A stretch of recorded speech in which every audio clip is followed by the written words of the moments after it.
Dr. Sarah Chen was having a terrible day. The particle accelerator at CERN was making strange noises again, and her coffee had gone cold hours ago. She stood in the control room, watching screens full of numbers that should have made sense, but didn't.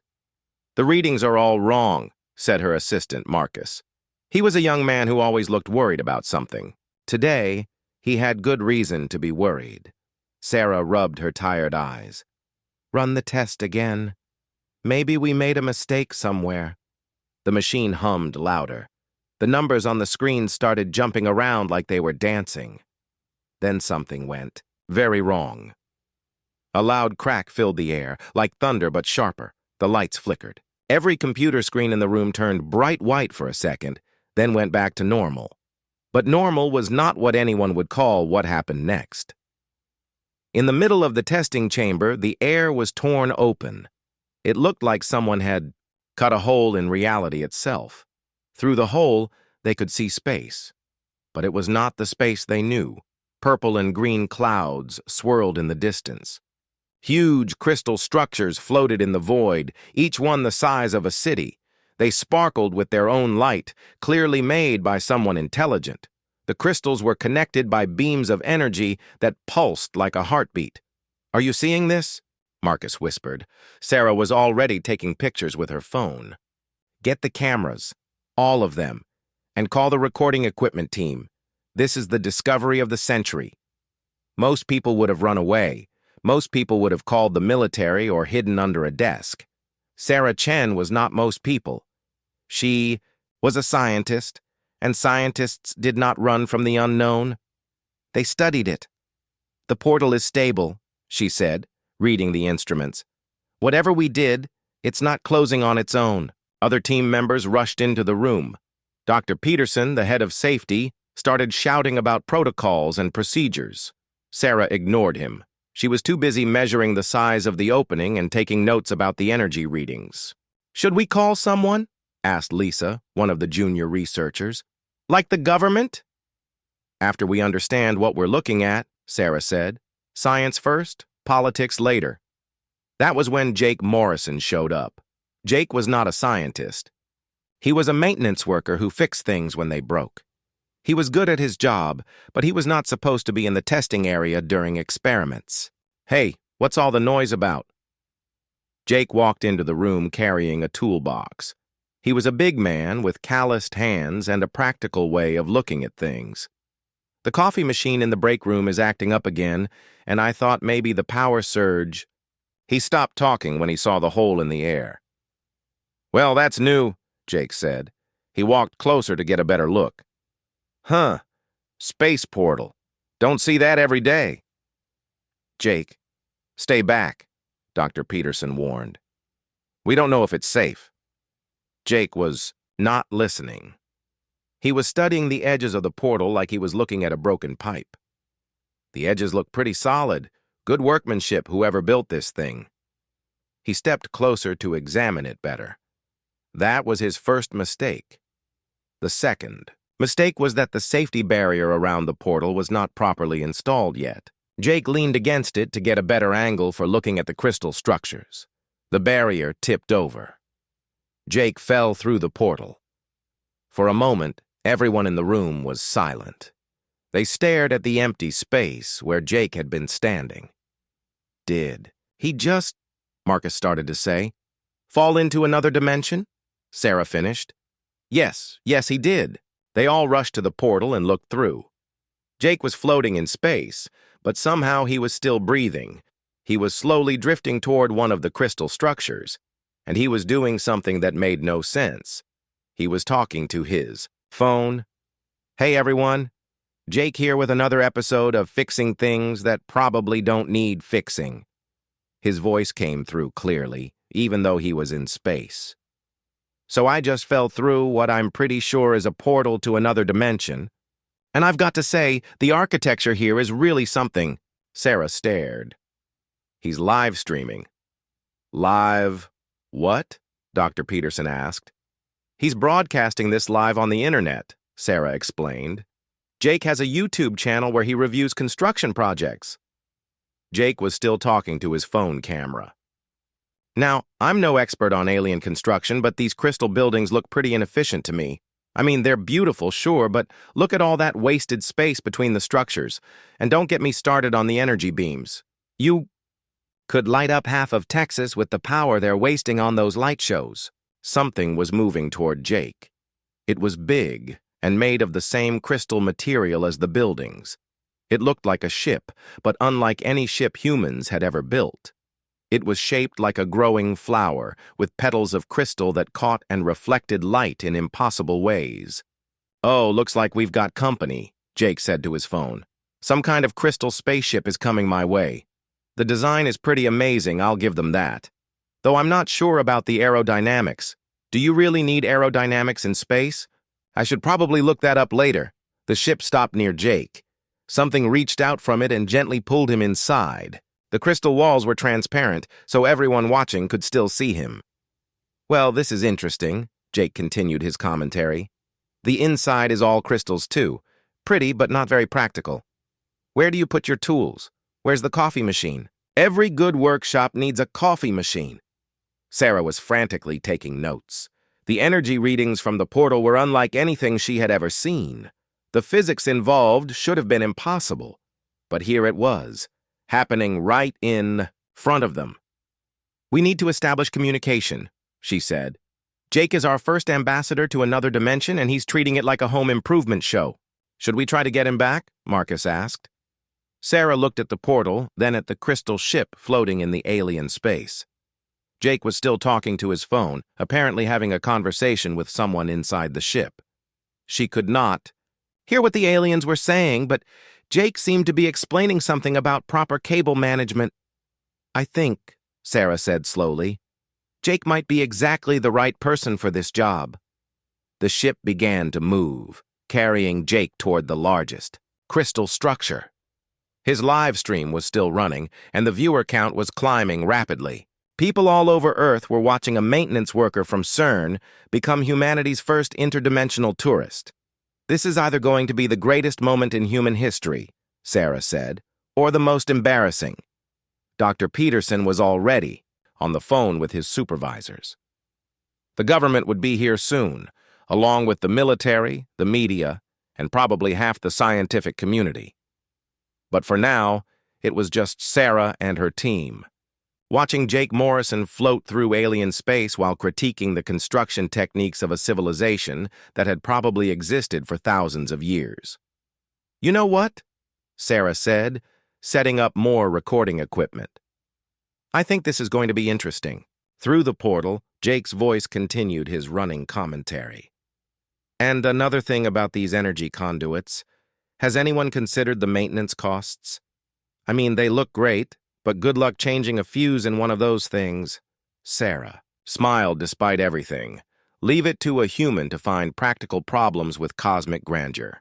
The crystal ship carrying Jake had been gone for 3 hours when it came back, but it was not alone. Sarah watched through the portal as a massive vessel approached. This new ship was 10 times larger than the first one, made of the same impossible crystal material, but covered in flowing patterns of light. It moved with grace and power, clearly designed to impress anyone who saw it. "That's their diplomatic ship," Sarah said, though she had no way of knowing this for certain.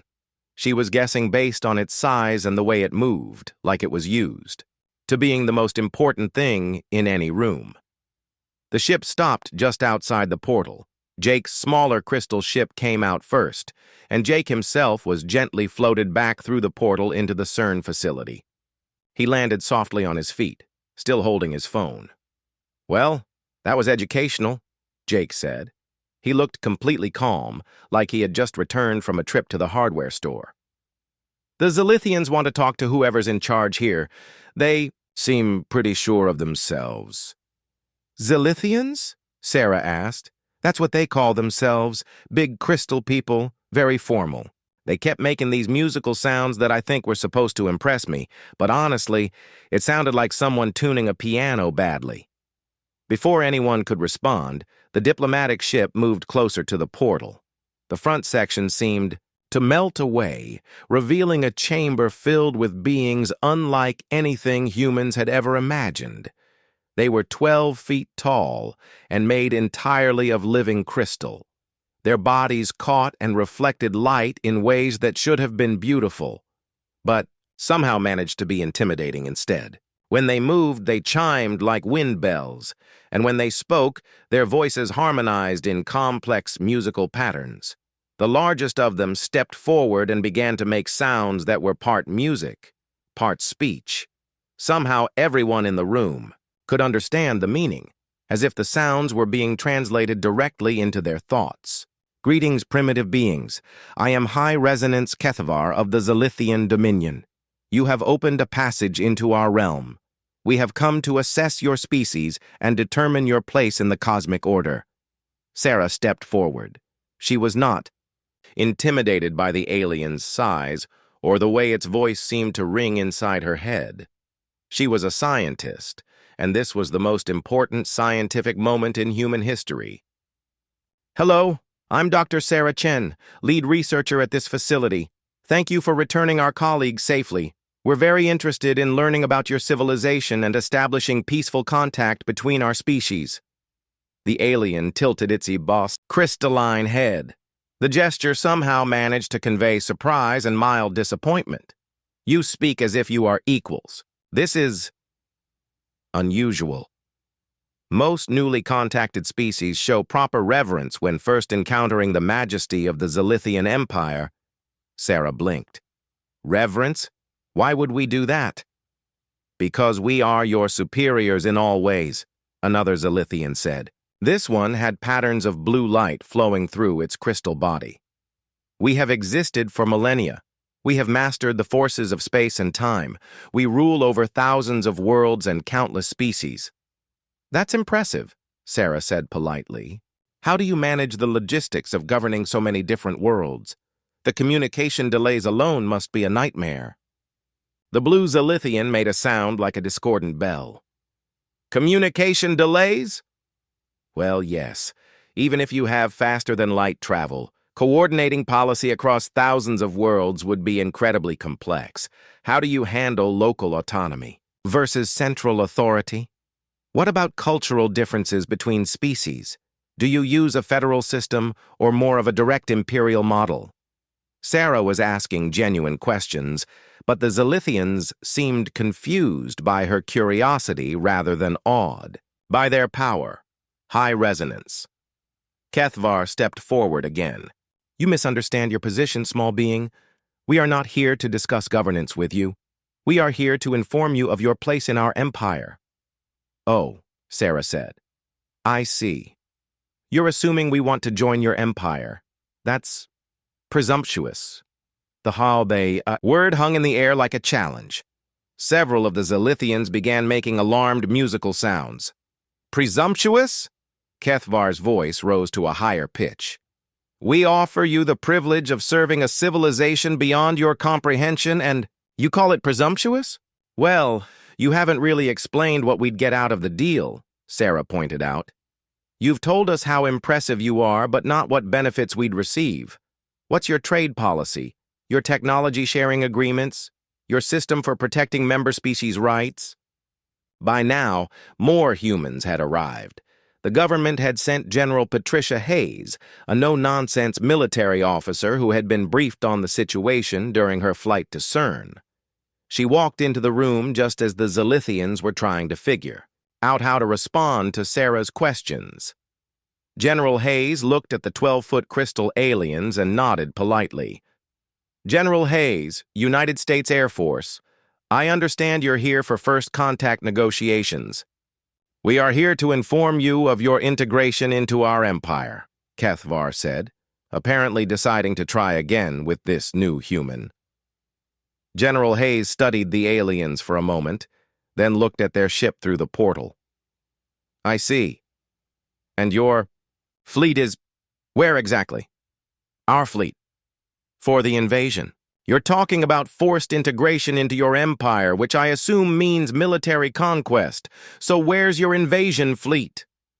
The Zilithians looked at each other, making confused bell-like sounds. We do not need fleets for conquest. The blue one said. Species join our empire willingly once they witness our superiority. General Hayes raised an eyebrow.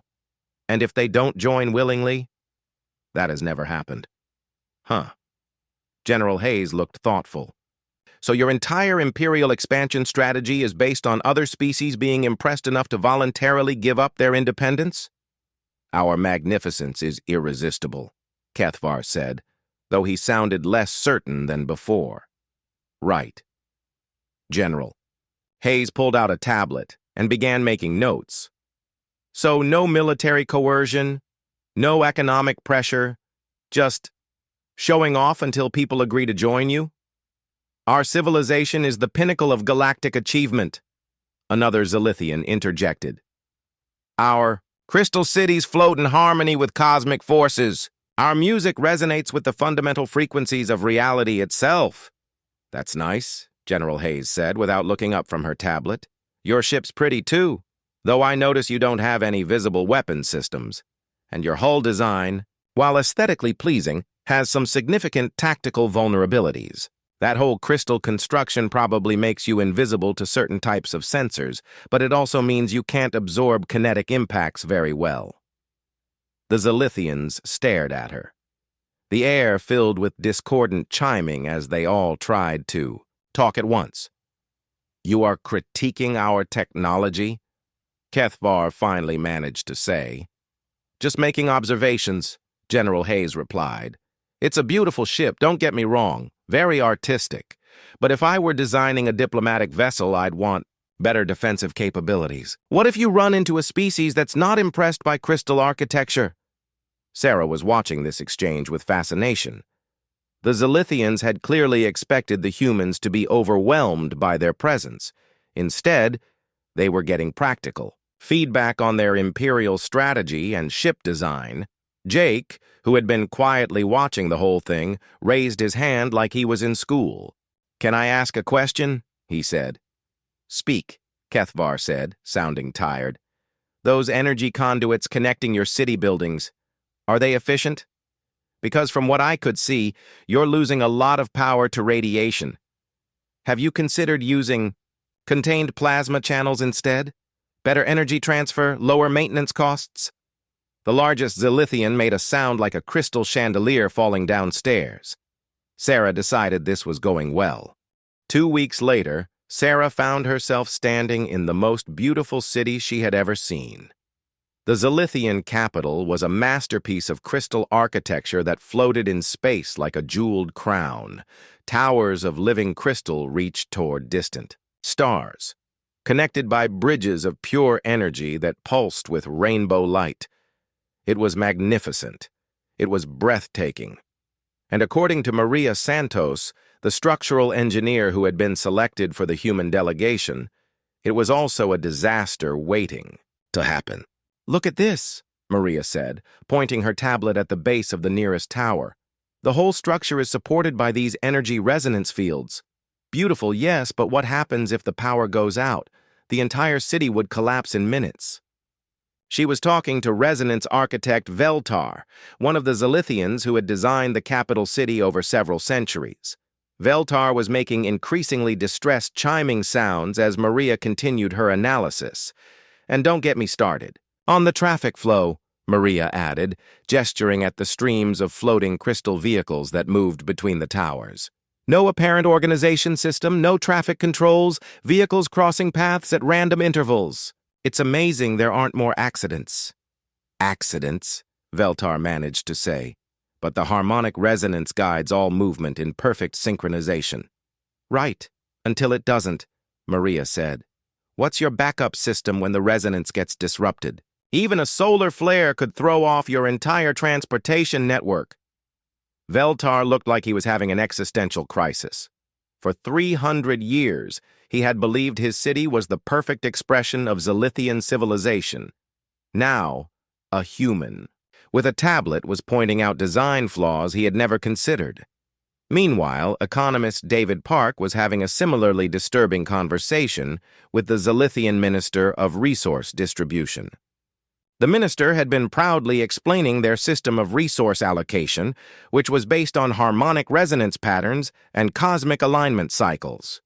"So let me understand this," David said, looking at his notes. "You distribute resources based on musical frequencies that correspond to celestial movements. It is a system of perfect harmony," the minister replied. "Each being receives what the cosmos determines they need." But what about supply and demand? What happens when you have a surplus of something in one sector and a shortage in another? The Mabe cosmic harmony ensures perfect balance. David looked at his tablet, which was displaying economic data he had gathered about the Zilithian Empire. "According to your own statistics, you have a 30% efficiency loss in resource distribution compared to basic market economics. Whole sectors go without essential resources while other areas have massive surpluses. But the harmony is mathematically inefficient," David said gently. "Look, I'm not saying your system isn't beautiful. It's very elegant. But you could feed 20% more people and reduce waste significantly with some basic economic principles." In the cultural district, Chef Antonio Ricci was having his own revelations about Zilithian society. He had been invited to sample their traditional energy-based sustenance, which was absorbed directly through their crystal bodies. "It's nutritionally complete," Antonio admitted to his host, cultural harmonist Zeth Lin. "I'll give you that. All the essential energy forms, perfectly balanced mineral content, optimal caloric density." "Then you understand the perfection of our nourishment system," Zethlin said with satisfaction. "Well, yes and no," Antonio said. "It's perfectly efficient, but it's also perfectly boring. Where's the experience? The variety? The joy of different flavors and textures?" "Joy?" Zethlin asked, confused. "Sustenance is for maintaining optimal function, not for enjoyment." Antonio stared at the Zilithian like he had just said something deeply tragic. "Oh, my friend, you have no idea what you're missing." He pulled out a small container from his bag and opened it. The smell of fresh basil and garlic filled the air. "This is pesto," Antonio explained. "It has the same nutritional value as your energy sustenance, but it also provides sensory pleasure. The taste, the aroma, the texture, all of these create positive emotional responses that actually improve health and well-being." Zethlin leaned closer, his crystal form shimmering with curiosity. "You are saying that inefficient nutrition can be superior to efficient nutrition?" "I'm saying that happiness matters," Antonio replied. "Efficiency isn't everything. Sometimes the best solution isn't the most logical one." Across the city, Dr. Jennifer Walsh was discovering just how much. The Zilithians valued logic over happiness. As a psychologist, she had requested to meet with their wellness coordinators to learn about their mental health systems. What she found was deeply disturbing. "You don't have individual counseling?" she asked wellness harmonizer Krival. Individual. "Attention to emotional discord is inefficient," Krival explained. "We use harmonic resonance therapy to synchronize all emotional states with optimal patterns." Jennifer frowned. "So everyone feels the same emotions at the same time?" "It eliminates conflict and ensures maximum productivity. It also eliminates creativity, personal growth, and individual identity," Jennifer pointed out. "Emotional diversity isn't a problem to be solved, it's a strength. Different perspectives and feelings lead to innovation and artistic expression. Innovation is disruptive to harmony." Jennifer felt sorry for the Zilithians. They had created a perfect system that had removed everything that made life interesting. But the most disturbing conversation was happening in the government district, where political scientist Dr. Rebecca Martinez was meeting with the Zilithian High Council. "Let me make sure I understand your governmental structure," Rebecca said. "The high resonance makes all decisions based on cosmic vibrations, and everyone else follows those decisions without question. It is the most efficient system," High Resonance Kethvar replied. "No debate, no conflict, No wasted time on discussion. But what about accountability? What if the high resonance makes a mistake? The concept seemed to confuse the entire council. They made uncertain chiming sounds. Mistakes? One of them finally asked. Bad decisions, policies that don't work, laws that cause more problems than they solve. The cosmic resonance does not make mistakes. Rebecca looked around the council chamber. It was beautiful, with crystal formations that sang in harmonious tones. But there was something deeply unsettling about a government where no one ever questioned anything. What about representation? She asked. How do different groups in your society express their needs and concerns? They resonate with the cosmic harmony. But what if their needs conflict with the cosmic harmony? Then their needs are incorrect.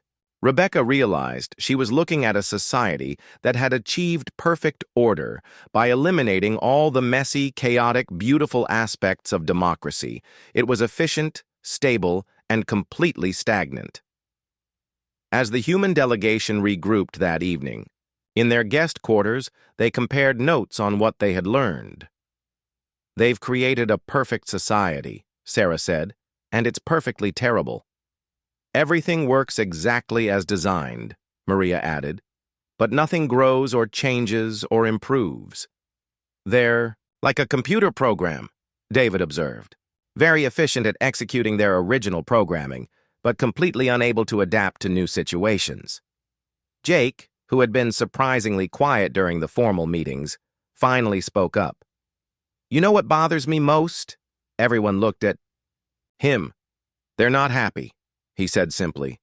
All this perfection, all this harmony, and none of them seem actually happy. They're like people who've organized their garage so perfectly that they're afraid to use any of the tools. Through the crystal walls of their quarters, they could see the beautiful city spreading out into space. It was magnificent, ancient, and completely lifeless. Tomorrow they would present their observations to the Zilithian leadership. Sarah suspected it was going to be an interesting conversation. The news spread across the galaxy faster than anyone had expected.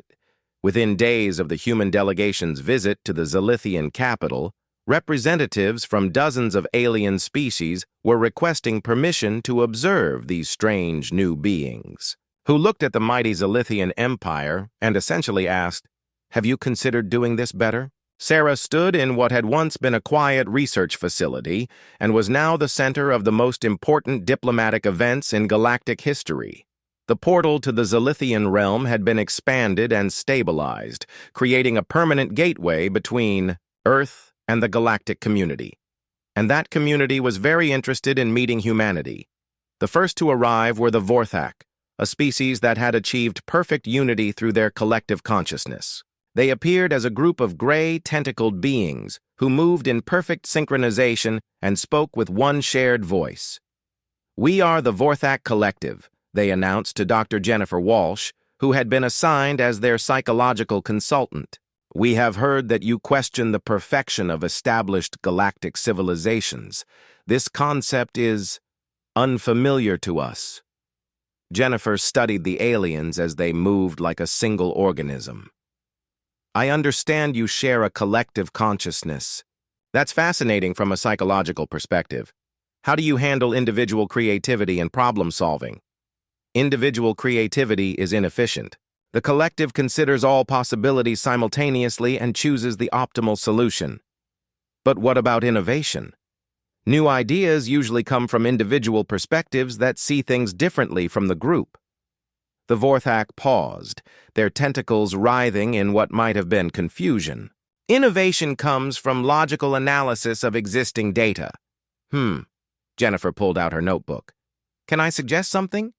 What if you designated certain members of the collective to think independently for short periods, not permanently separate from the group, but temporarily isolated to develop new perspectives? Why would we deliberately create inefficiency? Because sometimes the best solutions come from inefficient thinking. Creativity requires making unexpected connections, considering impossible ideas, even making mistakes. A hive mind is excellent at optimization, but not so good at innovation. The Vorthak were silent for several minutes. When they spoke again, their voice carried a note of uncertainty that had not been there before. You suggest that our perfection might be imperfect? I'm suggesting that perfection might not be the goal, Jennifer replied gently. Growth might be more important than efficiency.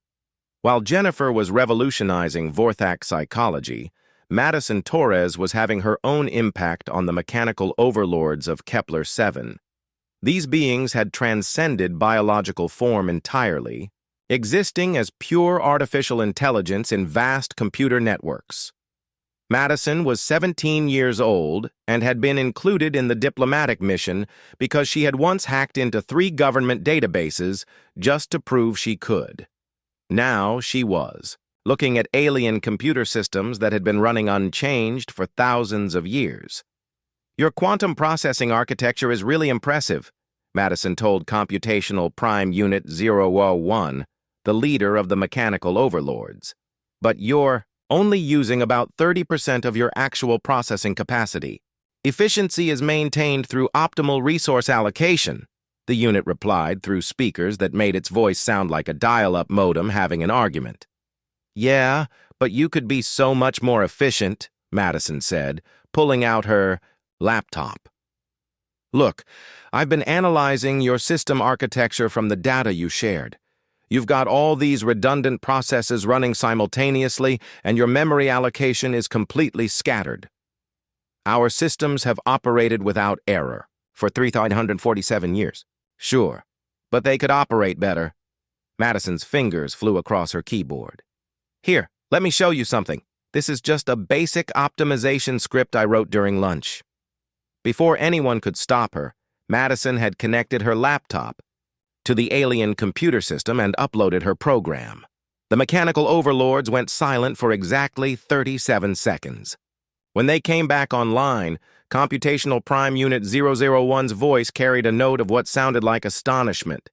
Processing efficiency has increased by 312%. How is this possible? Easy, Madison said with a shrug. You guys have been running the same code for thousands of years without updating it. It's like never cleaning your computer's cache files. Everything works, but it's not optimized for current conditions. But our code is perfect. Your code is perfectly adequate for the conditions when it was written. But conditions change.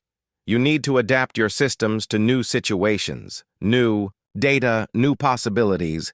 The silence that followed was longer this time. When the mechanical overlord spoke again, their voice was different somehow. You have improved perfection. This should not be possible. Madison grinned. Perfection is boring. Improvement is fun. The news of humanity's casual optimization of supposedly perfect alien systems spread even faster than the original First Contact story. Soon, species from across the galaxy were arriving to witness this unprecedented phenomenon. The ethereal philosophers of Andromeda, beings of pure thought who had spent millions of years contemplating the nature of existence, found themselves in deep discussion with philosophy professor Dr. James Henley. We have achieved perfect understanding of the cosmic order, the lead philosopher announced, its voice echoing directly in everyone's minds. That's interesting, Dr. Henley replied. What's your position on the problem of consciousness? Are you familiar with the hard problem of qualia? The hard problem? The question of why subjective experience exists at all. Why isn't everything just unconscious information processing?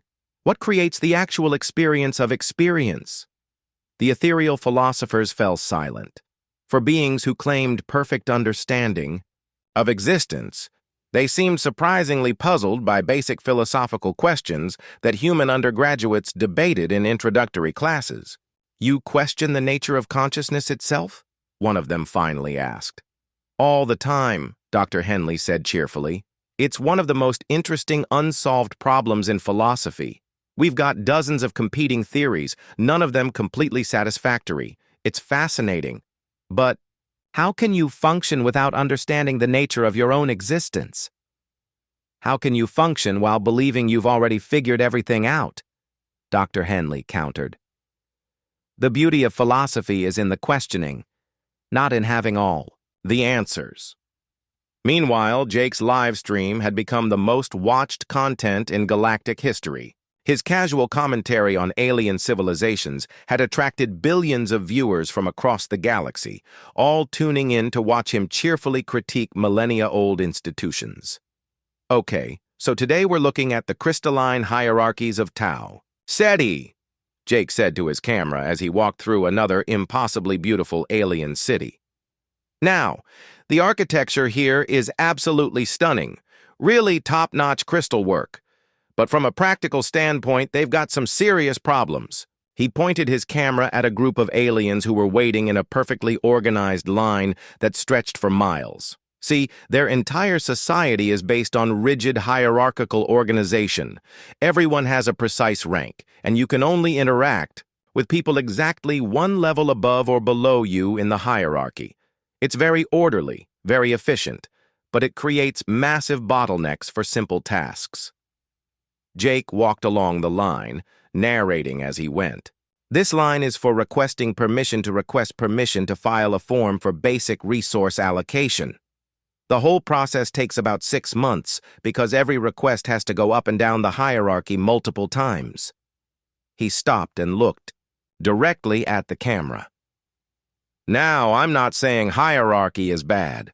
Organization is important, but when your organizational system takes 6 months to get someone a sandwich, maybe it's time to consider some streamlining.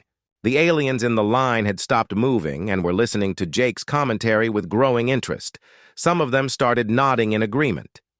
Has anyone considered, Jake continued, maybe allowing people to talk to someone more than one level up when they have urgent requests? Or creating express lanes for simple tasks? Just a thought. The line began to dissolve as aliens started talking to each other directly instead of following the proper hierarchical protocols. The crystalline authorities looked confused and alarmed. Jake's viewer count hit a new record. Back on Earth, Sarah was monitoring all these interactions with growing amazement. Every human delegation was having the same effect. They would look at alien civilizations that had remained unchanged for millennia, ask practical questions, and somehow trigger fundamental changes in societies that had seemed absolutely stable.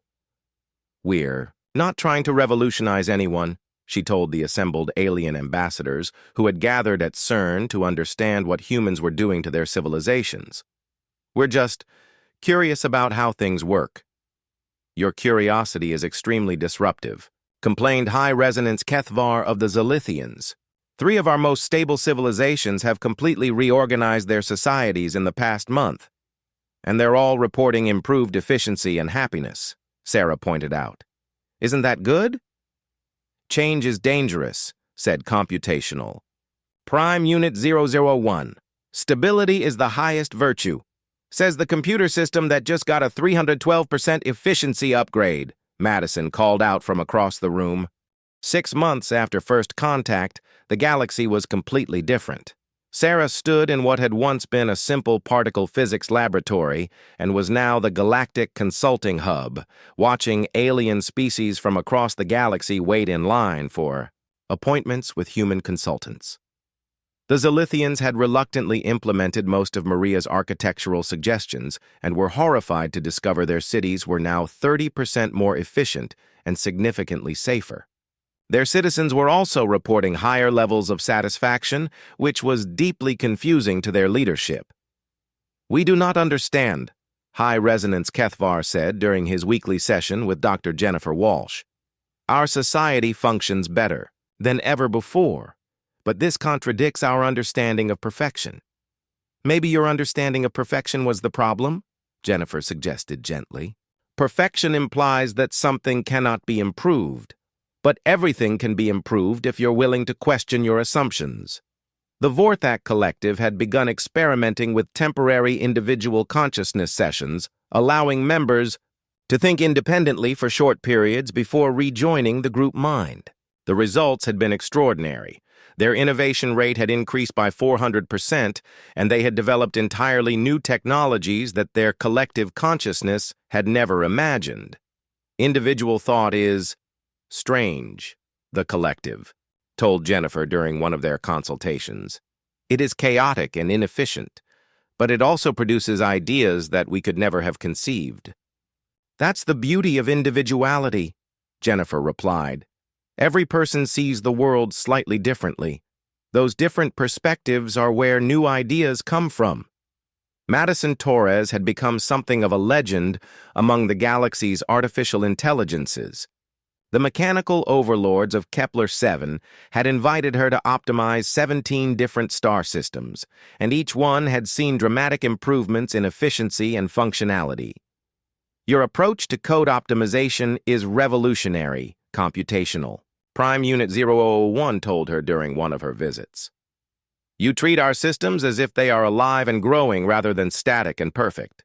That's because they are alive and growing, Madison replied, not looking up from her laptop. Any system that deals with new information and changing conditions needs to evolve. Static systems become obsolete. She paused in her typing and looked at the massive computer intelligence. You know what your real problem was? You were so afraid of making mistakes that you stopped trying new things. But mistakes are how you learn. Perfect systems don't grow. The mechanical overlords had started implementing regular system updates and experimental protocols. Their efficiency had improved, but more importantly, they had begun developing genuine curiosity about the universe around them. Jake's live stream had evolved into something no one had expected. What had started as casual commentary on alien architecture had become the galaxy's most popular educational program.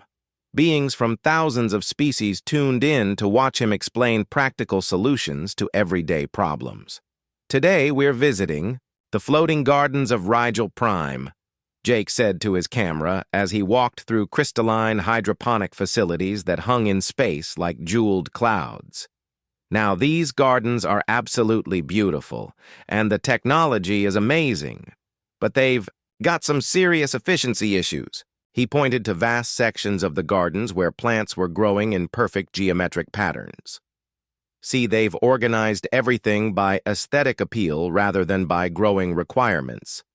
So plants that need high humidity are next to plants that need dry conditions, which means they're running dozens of different environmental systems when they could probably manage with 3 or 4 zones. The Rigelian gardener who was showing him around looked confused. But the geometric harmony is essential for proper growth resonance. Sure, but you could maintain your geometric patterns while grouping plants by environmental needs, Jake explained. Look, what if you arrange them in this pattern instead? He sketched a quick diagram on his tablet. Same visual appeal, but 60% more efficient resource usage. The gardener stared at the diagram, then at his gardens, then back at the diagram. This would actually work better. Most things do when you prioritize function along with form, Jake said cheerfully. Jake's viewer count had reached numbers that were mathematically improbable.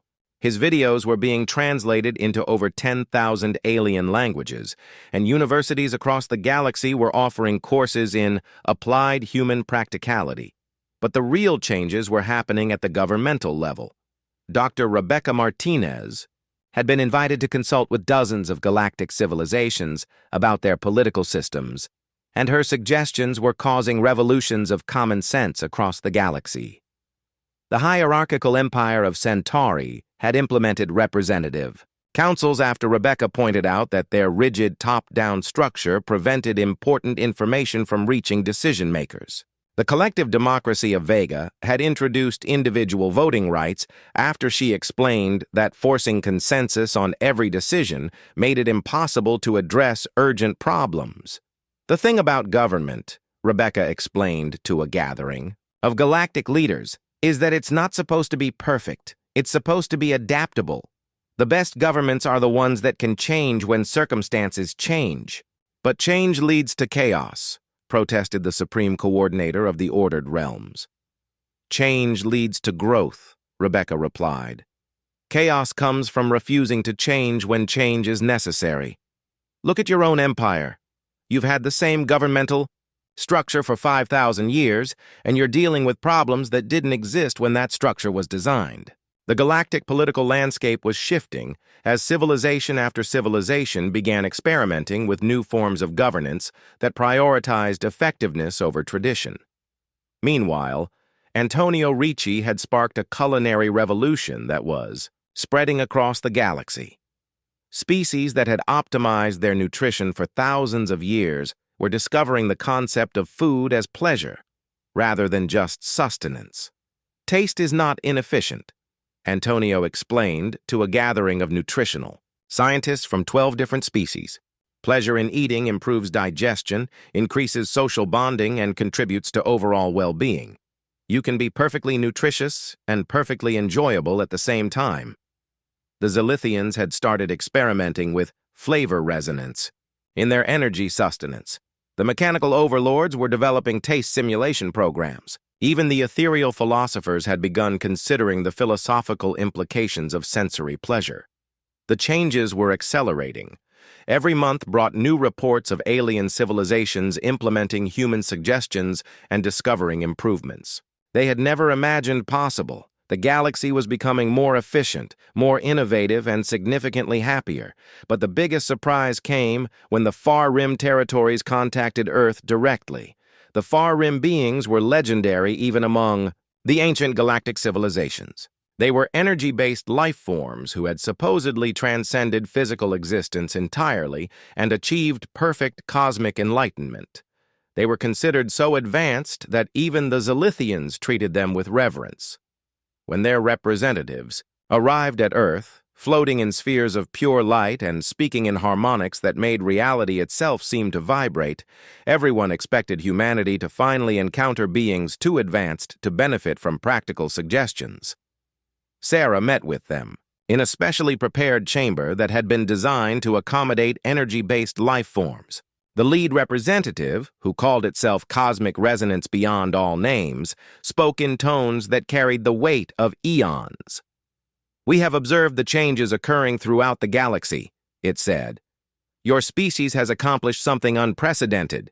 You have improved civilizations that had achieved perfect stability for millennia." "Thank you," Sarah said politely. "We're honored that beings of your advancement would take an interest in our efforts. We have come to understand your methods, and perhaps to benefit from your perspective." Sarah blinked. Even the cosmic energy beings wanted consulting advice. "Well," she said, pulling out her tablet, "I'd be happy to discuss your civilization. What can you tell me about your social structure and resource management systems?" For the next hour, Cosmic Resonance Beyond All Names explained their society. They had transcended physical form, eliminated all conflict through perfect enlightenment, and achieved harmony with the fundamental forces of the universe. They existed in a state of eternal bliss, contemplating cosmic truths and maintaining perfect balance with reality. When the explanation was finished, Sarah spent several minutes making notes on her tablet. "That's fascinating," she said finally. "But I have a few questions. Speak." "Well, first, your energy expenditure model. You're drawing power directly from stellar radiation, but you're not storing any of it. What happens when you're between star systems? And what's your plan for when the stars start dying?" Cosmic Resonance Beyond All Names flickered slightly.